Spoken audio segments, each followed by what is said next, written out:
is easily killed by non-state actors.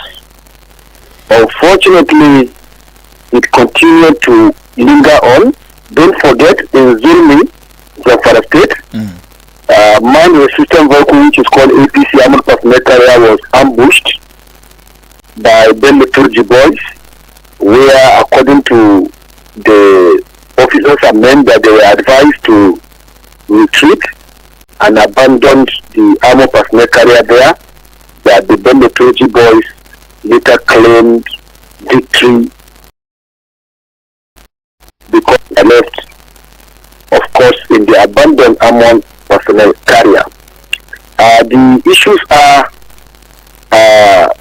the intelligence network of the military needed to be further restructured, because military, you have in the Land Army Directorate of Military Intelligence, in the Navy Directorate of Naval Intelligence, in the Air Force Directorate of Air Intelligence. Then in combined, you have the Defense Intelligence Agency, DIA.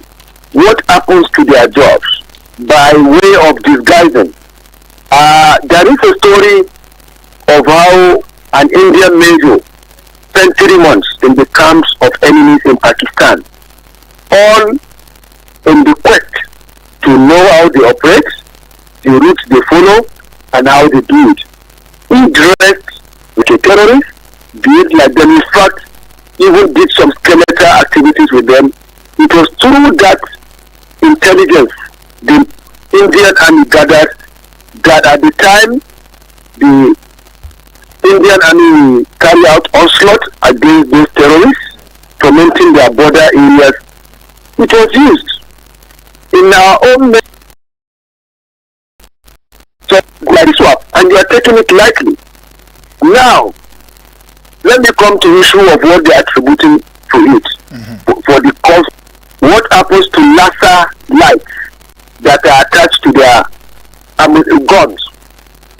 There is a laser light. You see, this is not the first occurrence.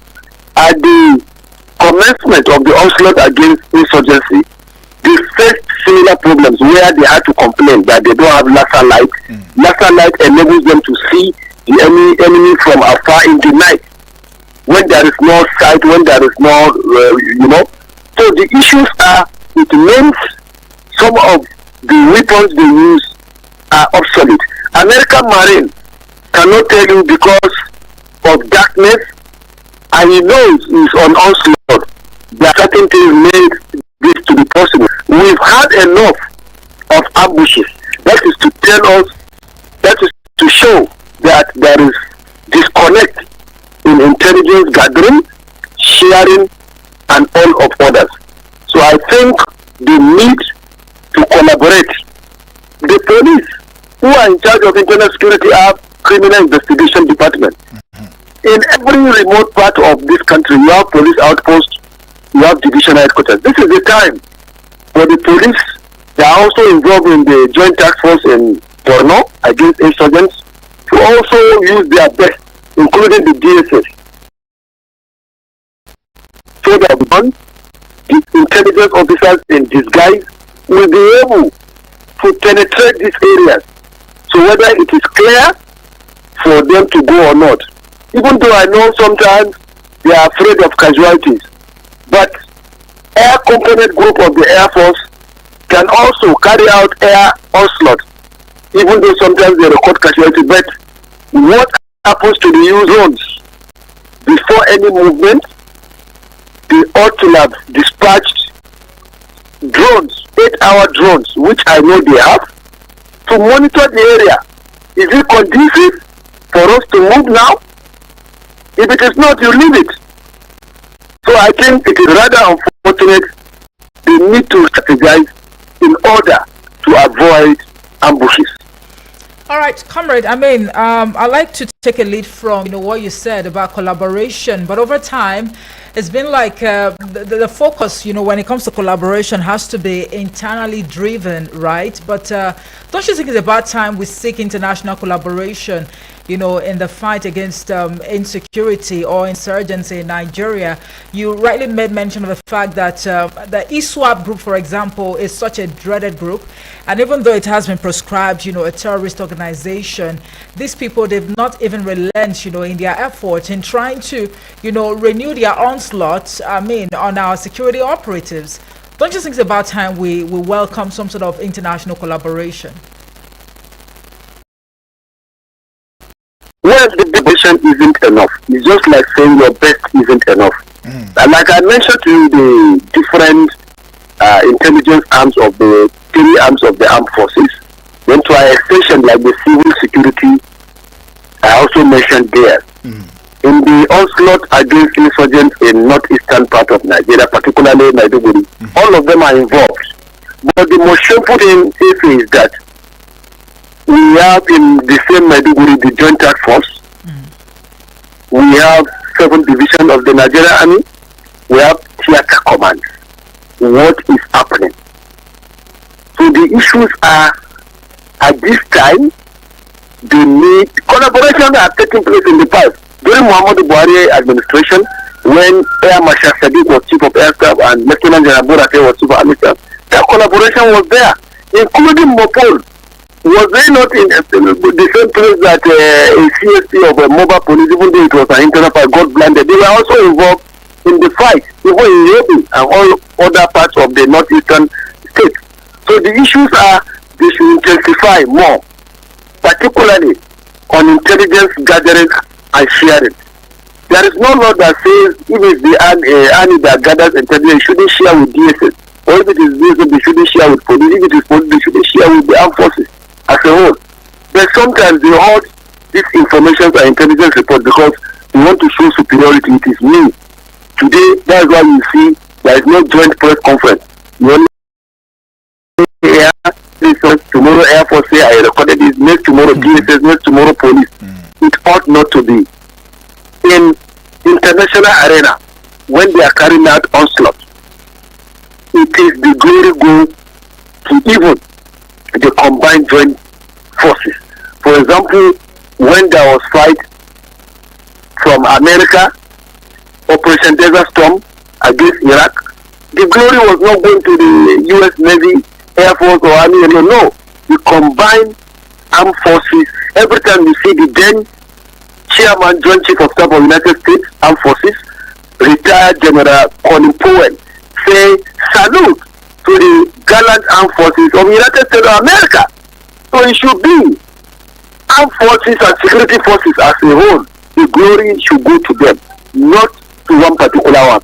So they should intensify on synergy and collaborative intelligence gathering and sharing. Like I told you, even though we are not supposed to say some of these things on air, but they know, the intelligence arms know how best they can disguise. I don't need to break it down. Okay. So as for the insurgents not to have a way to know their tactics, Comrade, they know it, and it's a challenge they must live up to. Yeah, Comrade, let me come from, one of the things that you mentioned, and I think is really vital, and I think this is something Nigerians really want to talk about, infiltration.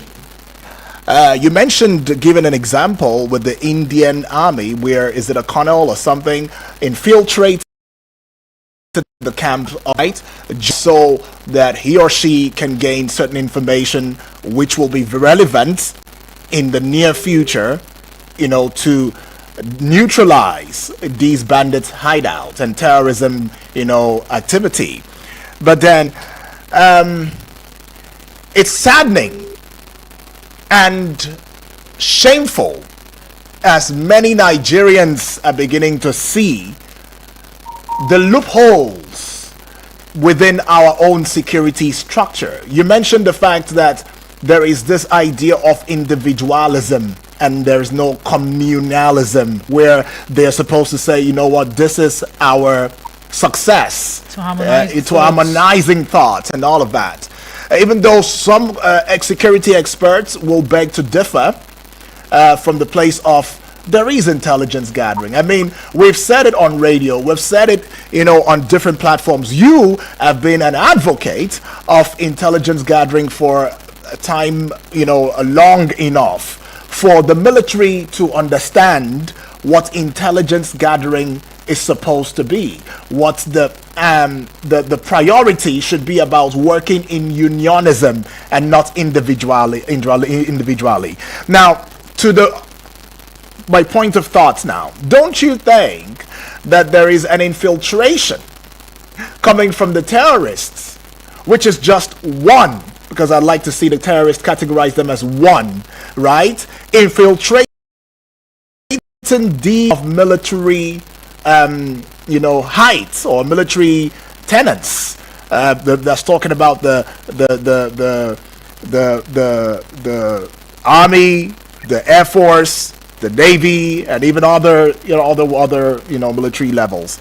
Don't you think there's an infiltration, and that as some international aid that have come to assist us, one of such would be US, Russia, have discovered that this thing is an in-house matter. At some point they called it an in-house matter, if not up until recently, when we're beginning to see that there are fundings from NGO international community. That's another angle to it. The third angle would be that with the JTF or something, we have the JTF, we have the military, we have the Air Force, we have the mobile police, we have civil, we have air, all of these shades combating only terrorism or terrorists for so many years, and none of these collaboration, none of these teamwork has been able to clearly dismantle the efforts of terrorism in Nigeria. Does it tell you something else beyond what it looks like? Well, sometimes we have misplaced priority at the part of our security agents. For example, look at in Abuja, when Mr. President is moving, every to do showmanship to show that they are working. Right. Again, look at the recent when there was just theft of Gully outlet covers, when the FCT minister gave order without intelligence gathering to know that there are scrap shop operators who sell scraps. They couldn't even differentiate between scavengers, babambola, and people that are involved in scrap environmental waste management. Both the gas brigades of the army, both the mobile police, conventional police, immigration armed squad, civil defense armed squad, VRO, road safety, UC, about convoy of 30 vehicles, e-luxes, with taxpayers' money, going to scrap shops to close them down. That is where our security agencies have power. So when we have misplaced priority, where you are supposed to gather more intelligence and go and concentrate on armed banditry and insurgency, this is what happens. You are there in Federal Capital Territory, on the orders of a minister, you are not even telling the fact of the matter. So the issues we are saying is, these insurgents have formed a common force. ISWAP and others are all there and have penetrated. And don't forget, ownership in government is lacking, where inhabitants of the area that are in receiving end sometimes shield and even accommodate some of these insurgents. And the security agencies are in order not to record casualties. Don't forget what happened in Gidan in Sokoto State, what happened in Runtua, in Silane local government area of Sokoto State, where Air Force carried air raid, air onslaught, and there were civilian casualties. Right. A lot of groups came against the armed forces until the spokesperson of the operation, Tanzania, Lieutenant Colonel Abdullah Abubakar, came to explain the point that they got intelligence report that the Nakurawa bandits were a mix of those people in those communities. So same thing is happening. Like most of these dreaded ISIS, ISWAP, Boko Haram in Northeast that kill officers and men, they also live among people. And some people even know their movements. So don't forget, aftermath of the Libya crisis, they penetrated through Mali, Burkina Faso, Benin Republic, Niger, and finally through Chad, and came to Nigeria. and some of them found themselves in Kebbi, Sokoto, Zamfara, and some are in Borno State. They came and united with Boko Haram and ISWAP. So even the military officers that were killed, they got intel and went to clearance exercise against those insurgents before this ambush happened. Because of darkness, they were not seen from far. Like I mentioned, what happened to the use of NASA light and all that, and the flash drone and take other intelligence methods. So the issue per se is that I think the intelligence network is not working up to expectation. Not only for the Army, Navy, Air Force alone this time around, including those of police. Like I mentioned to you, when you talk about internal security, it's probably of the police. What happens to mobile police force? What happens to counter-terrorism unit? They are not adequately funded. And when you talk about integration, when you talk about acquaintance, police are more acquainted to people because they are civil police. They have outposts, divisional headquarters, area command, and sometimes they spread their dragnet. All these CID. What happens to those services? Are they failing now? Even during Biafra civil war, the first civil war in Nigeria, they dispatch CIDs in certain towns. What is happening? Our CIDs, is it funding that is the problem? Okay. Because from all indication, there is failure in strategy as well as execution. All right, comrade, I mean, when you talk about underfunding, can this also be linked to the cost implication? Perhaps it's going to be a tall order for, government at all levels. I mean, to, procure some of these sophisticated, gadgets that you've, rightly mentioned. You talked about drones, you've talked about, is it laser lighting or what have you? Could it be that the cost implication is the reason why there is an absence of these sophisticated gadgets? And then the second, ownership involvement. I know that this is somewhat a revelation, when we discuss security or insecurity, as it were, in Nigeria. And quite frankly, I mean, I heard that from you first, the idea of ownership involvement. If we must even apportion a bit of the blame on the locals in these communities ravaged by insecurity, can it also boil down to, the level of illiteracy and even poverty? Let's see how you can, respond to these questions. Well, I don't think the armed forces should complain of maybe not having armament, equipment, and all other things. Don't forget, under Buhari administration, a lot of trillions were expanded. In fact, even when during COVID-19 2020, we wanted to procure arms, and America initially denied us. Later, they granted it. Government-to-government transaction was done. They got Tucano, drones, and other things for them. So they have no any defense on that. And the inception of Tinubu administration, they also approved purchase and procurement of certain arms. But the problem they are having is because they are exempted from probe or maybe auditing.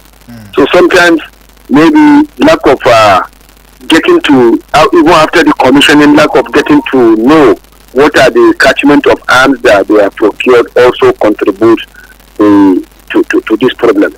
Then coming to issue of ownership, initially when Boko Haram came up, there were able-bodied youths, civilian joint task force. So that is also ownership involvement. They are contributing their citizens' role. So we cannot say illiteracy, poverty, and whatever, because people also understand that without security, there can be shelter, there can be education, healthcare, and other delivery of dividends of democracy. So that terrain, they have always been supportive of the armed forces in the onslaught against insurgency. So I don't know what went wrong. Maybe the government itself did not reciprocate the gesture, because ordinarily they had promised some of the civilian joint task force automatic enlistment into the army, air force, and other security outfits. Then coming to the issue of state governments also contributing. Security is on an exclusive list, not concurrent. Right. Concurrent is the residual strength of the state government. buy any arm, even if it's AK-47. It has to get approval from National Security Advisor's office. That is via the approval of the President and Commander-in-Chief. So it is purely on exclusive list. Anything related to security is on exclusive list. So the concurrent has to do with maybe traffic creations like VIO, fire service in state, and also other traffic creations. So when you talk about security, it's on exclusive list. So that is what we do. If they of course want to complement the efforts, just like Lagos and few states normally do, maybe through the security, the National Security Advisor, they can maybe buy through there and say the state governor maybe contributed this, but outrightly they cannot go themselves and get it and start giving. It has to get approval from National Security Advisor's office. I think these are some of the impediments, but notwithstanding, like Lagos, look at their rapid response squad. The present CP in FCT here attended this week. My condolence to you over the death of his son who died in motor accident of this, and was in charge of rapid response squad in Lagos State before he was transferred to Abuja to take over intelligence response team before he went to Rivers, and today destiny beckoned on him that is CP FCT. So he performed creditably well, meritoriously in Lagos, and that rapid response in Lagos, most of the things are given by the state governor. That with understanding with National Security Advisor's office, where they give them inoxes with gadgets, they buy a lot of things for them through the approvals and work of other things. So Lagos State has been doing it, but you have to follow the right channel. So Katsina also cannot wake up overnight and say, I bought AK-47 or so. No, they have to go, because not even country will sell to them except they come through the federal government. All right. I mean, you've been able to even highlight the fact that that is the only impediment. Right. I mean, because indeed, what would say that if there is some sort of repeal in that regard, that would perhaps bring about more efficiency, when it comes to really decimating these non-state actors that we have in our country. I mean, causing unrest. But I'd like you to hold your thought, comrade, because we're due for a break. When we come back, the conversation will continue. And for those listening, you might want to be part of the conversation as well. You would want to, reach out to us by sending just a message, right? Just a message to the WhatsApp portal on 090-9705-4450. And the number to call would be 0907-353-0044. That is 0907-353-0044. We'll be back in a bit. Do join us again. Eagles 102.3 Abuja. Has anyone told you you can talk about your business on radio for just 20,000 naira? Get a chance to talk your business for 25 minutes on The Entrepreneur. Mondays to Fridays, 3 p.m. on Eagles 102.3 FM Abuja. For more inquiries, call 090-9984-4433. 090-9984-4433. Hurry now. My people, the thing where they happen for my area, To bring fresh girls. I brought you from the gutters. Who gave you all the connects? MDG who? Without me, you would have been nobody. But Join Media Coalition and Awareness to Halt Human Trafficking, MICAT, on I Wish I Knew radio drama every Saturday at 10 a.m. Let us join hands and kick human trafficking out of our communities. I Wish I Knew radio drama, brought to you by MICAT in partnership with the National Agency for Prohibition of Trafficking in Persons, NAPTIP, and funded by the Embassy of Denmark in Nigeria. Out with the tweets. In with the X's. This is X Trends, where we go with the trends on X and dive in. It is fun, intense, and very interactive. Join us on X Trends on Eagles 102.3 FM Abuja, your radio experience you can count on.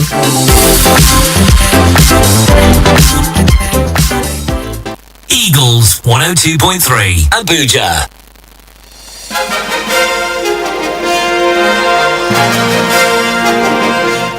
And yes, we're back from that break. If you like, you call it a recess. 34 minutes gone past the hour of 9 on the AM side, and it is a Monday, the 27th day in the month of January of 2025. We're still looking at the proscription of terrorism in Nigeria and how far it has come in addressing the issues of insecurity in the country, and we hope to hear your thoughts. Still having our guest, Comrade Saliu, right there, but let's take this call and hear from you. Hello. Hello, good morning. Are you there? Hello. All right. Okay. Please do what to call back. Call us back 0907-353-0044 if you are pained with the state of insecurity and you've got some very vital questions that can indeed drive the discourse this morning. Well, you should really call 0907-353-0044. As quite a number of persons are saying, enough is enough. We've gone through this for far too long. All right, it's time for a change. Hello. Hello, Marcy. Good morning. Good morning. Good morning to you. My brother is back. My name is where have you been now? You just look at Marcy again. And you're good now. That's why I came. Shall be well with you. I know you go bring more talk for us. Right. My name is Baby Bless you. I greet our guests. God will bless you now. Baby, where are you calling from? Oh, you for know by now. If you want to know where I'm calling from, come and meet me here. I'm calling from Otako. All right, baby. I live on Otako, yes. Right, so my name is Baby Blessing. Talk to us. Everybody, what's me again? Yeah. We are still talking about issue of security, but I tell you last time, it will not stop. Because why it no go stop? Tomorrow go here say they kill our Galat army. Nothing they go write about. I want to ask this morning, is it our army that become cheeky? Where they kill, where everybody go quiet like this? I think where would they talk? You can see people where they call you for this radio. Now people where they go with the security. Whereby they go talk, other people that they call you for this radio, give you what we do, nobody go feel it because they know they go there. Me, I keep this one, I say, if our government know that they kill our army, they go send, they go Sabisa forest. Now they go still make us say, they are coming, make the Boko Haram prepare. And now they go still tell us, say, Boko Haram, they don't prepare. After they don't kill our army finish, you go see now by tomorrow, some go come and say, they don't select that, they don't prepare. These people, where they select that for, these people, where they give the information, why we not go catch these people? Why we not go catch them? Because their family not there. During the time when I small, you cannot dare you kill one army. That home, that village, it will be taught to archive. Why is this say now? Is it be say our Ghana army they just sold themselves for politicians? Now question where I want ask be that. Why is it be like that? Why is it be say Boko Haram go kill, they go come out, they say they don't repent? Who they give these people information? And where the money where they give this Boko Haram, where they see money to buy gun? Now we ask ourselves now. They say government hand is there, government hand there. Which government wey don't ever come out for this place? They say no, they don't talk, say their hand is there. No, they won't make full stop. Why is it? If they don't want me, they still they kill our army. I think they arrest kidnap war Chinese. They join America come and pick their person come out without no any soul, no any loss away loss. Why is it this our government? They don't want help us now to go and bring America to come and catch these people where they hide. But before you know, they say our army to be killed. If they kill these people, we sure we go get again. Now I know say government now waiting they want. Any person where they want make they kill, they go send they go. No, Baby Blessing. Baby, no, let's not do that. I mean, you can't say that. Don't it is deliberate. No. You know that the federal government actually deploys these security operatives to Borno State for them to get killed. No, now. That was really out Lord, of place. Baby, please don't.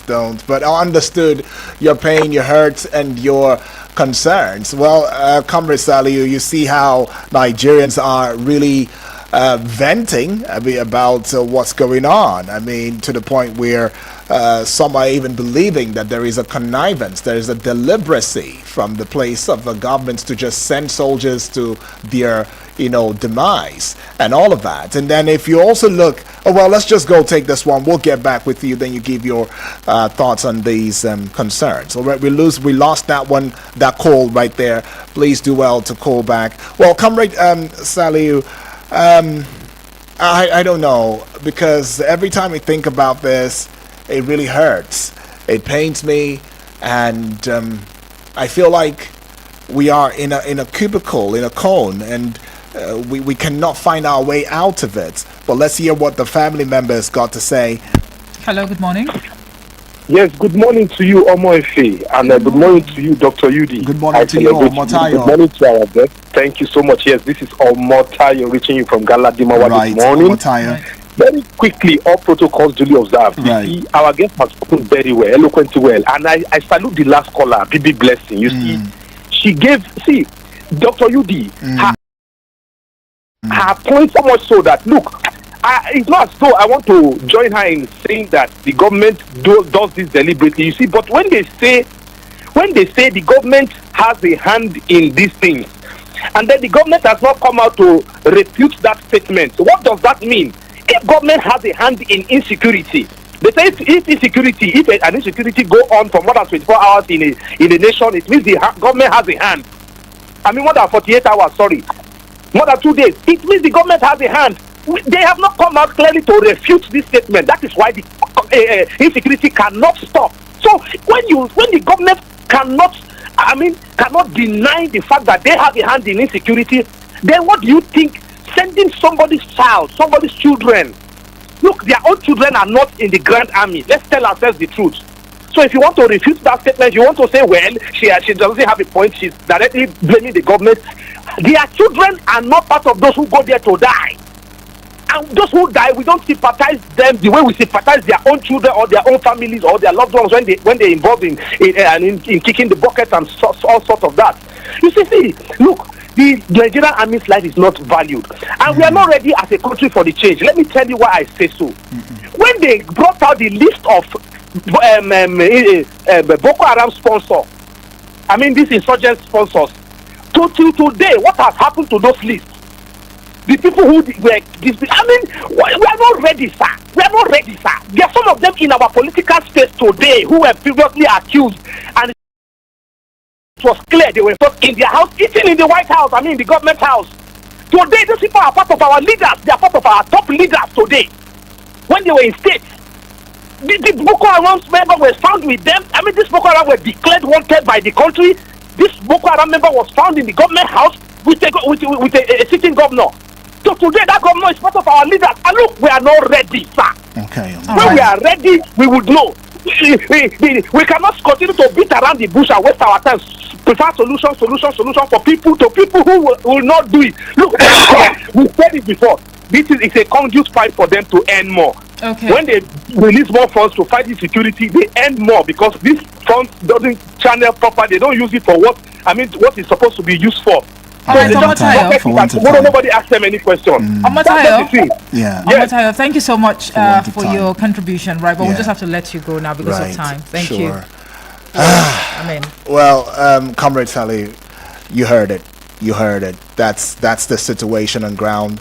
Mistrust on the sides of Nigeria, the people and the government, and there is also the point of we are not ready.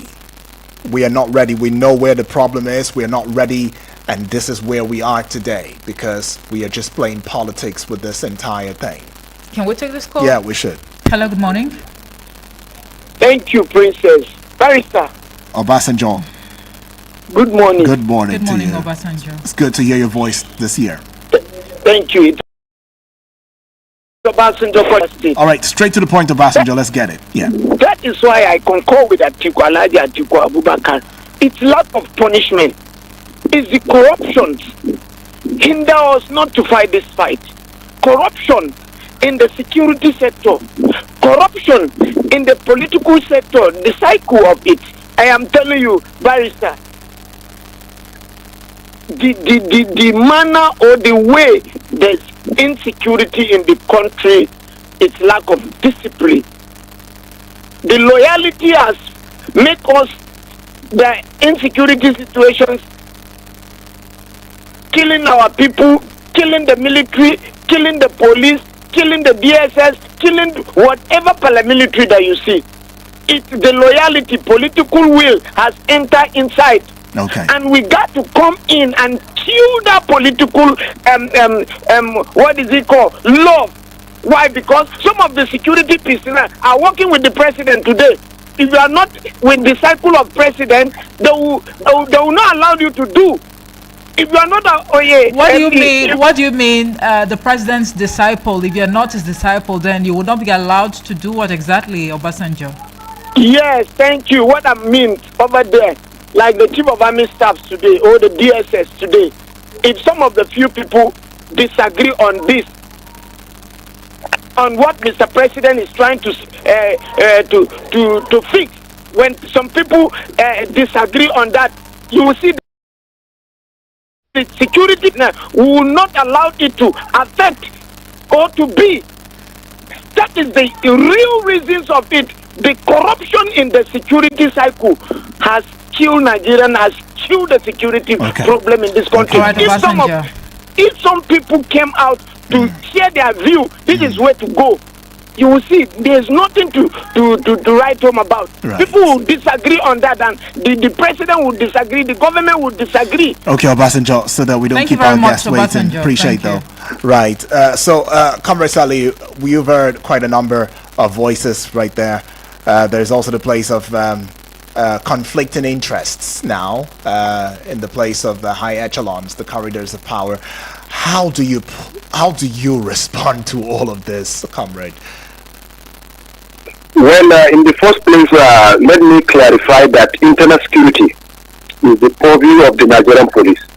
But because the Nigerian police is underfunded, even with their police mobile force, counter-terrorism unit, border police, marine police, conventional police, intelligence response team, special tactical squad, and host of others, they are unable to live up to expectation.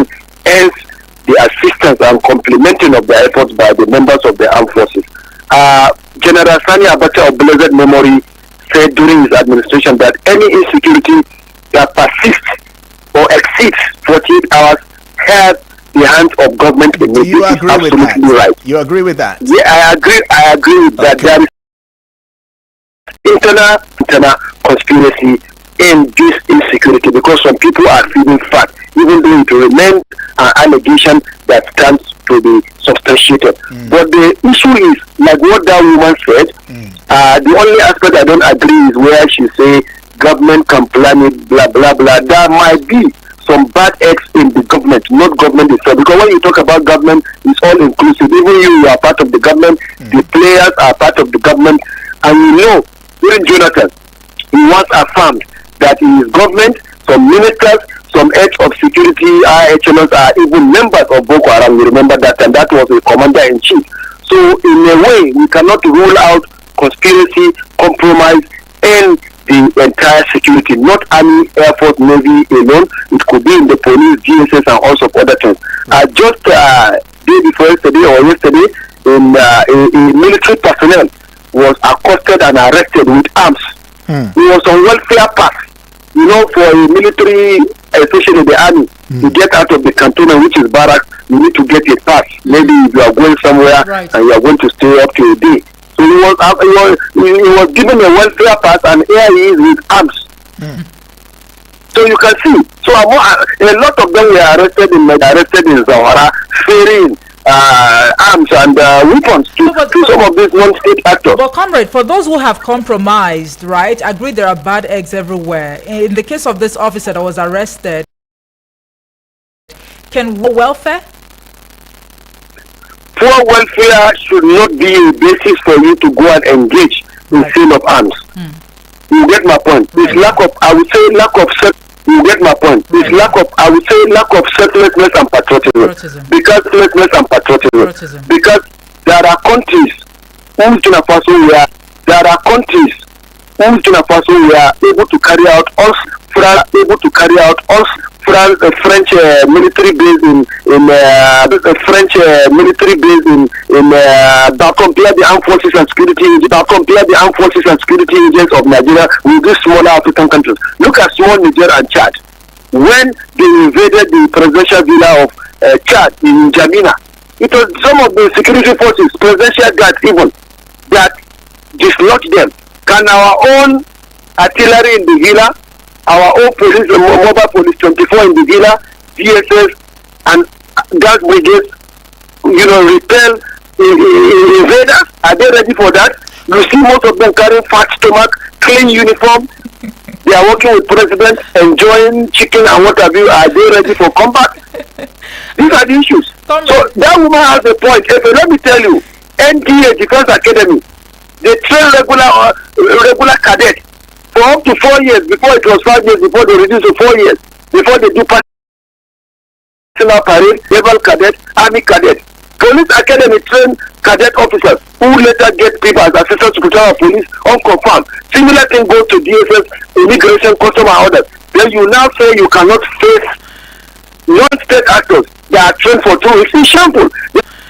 Non-state actors that are trained for 2 weeks in shambles. Then it means there's conspiracy and compromise. Okay, so can we stop recruiting people with fat stomachs, comrade? I mean, that's on a lighter note. We should stop godfatherism. Okay. Before you get them enlisted, carry out background check on them. Are they able-bodied? Do they have the capability? Not this one, so Senator gave not, retired general gave not, AIG gave not, this and this. This godfatherism is also killing the morale of members of the armed forces and the police and other security agencies. Okay, comrade, we have, a number of messages here that I would like to bring to your attention. But then you did a little bit of comparative analysis, talking about Mali, Niger, Burkina Faso. These countries are being, governed by military dictators. So will it be intelligent to